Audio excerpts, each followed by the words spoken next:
With earnings season wrapping up and, so much still pending in terms of reforms, whether it be in the banking space or the oil arena, investors still proving to be pretty tentative at this stage. Run us through your sense of the markets at the moment and what you see direction being moving forward. Generally speaking, as you've said, the earnings season is more or less over. People are waiting now for Q2 results, which is we're just about to wrap up sometime next week. And what you've seen is that the market has been looking for catalyst.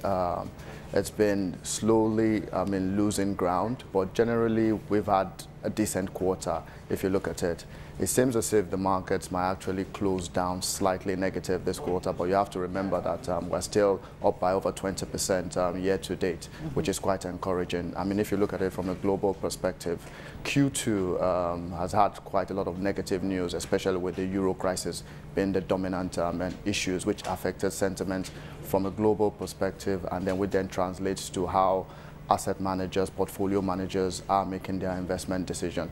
But generally speaking, I think the most disappointing sector, from most people's point of view, has been the banking sector. Now you have the IMCON has been signed by the both houses of legislature. I'm waiting for the president's assent, and I think the market expected that to happen a bit sooner. Yeah, well, certainly we've got word that, on good authority, that the president will be putting into paper, or is expected to, over the next fortnight, taking a look at what has been encouraging as well, or the extent to which it has. We've seen players like Oceanic Bank and AfriBank out with numbers and showing quite nice turnarounds for the first quarter. To what extent is the market reading this as a turnaround within the banking space? I think I think first of all, the news is good that they've been able to turn to profitability. But I think the key thing is the banks really need injection, and AMCON is supposed to be that resolution vehicle that helps unbundle a lot of the bad debts that they have to actually put them on a sure footing and for their long-term viability. So generally speaking, yes, they have turned, but people are still cautious about approaching those banks. You saw a bit of uptick when Oceanic and AfriBank released their numbers, and a few of the banks have started to show decent sign. Rationalization, putting in place a good credit administration system, focusing on risk management. But generally, if you look at banking, the major issue is you need to grow your loan books. And even the healthy banks have been very cautious, ultra cautious, as what you've been saying. And that, of course, will have an impact on their results. So we think from a psychological point of view, AMCON coming in should help unsaddle their bad debts and actually get, credits flowing around the economy, which would then spur growth. But it's within a whole macroeconomic framework, and that must be looked at and addressed.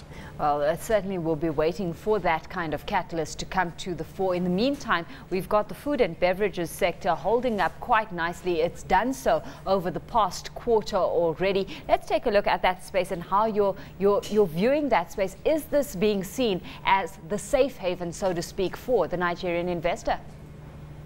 Absolutely.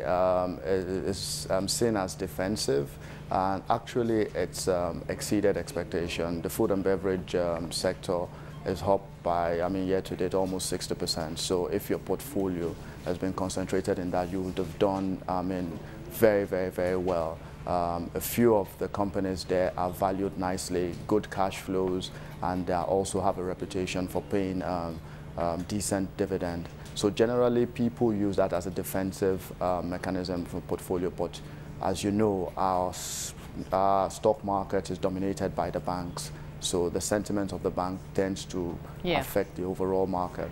Well, we've just got that graph up on screen showing now that Nestle Nigeria over a 1-month period has traded close on 3% to the good so far. What's your view on Nestle right now and the kind of dominance or the attention it grabs within that sector?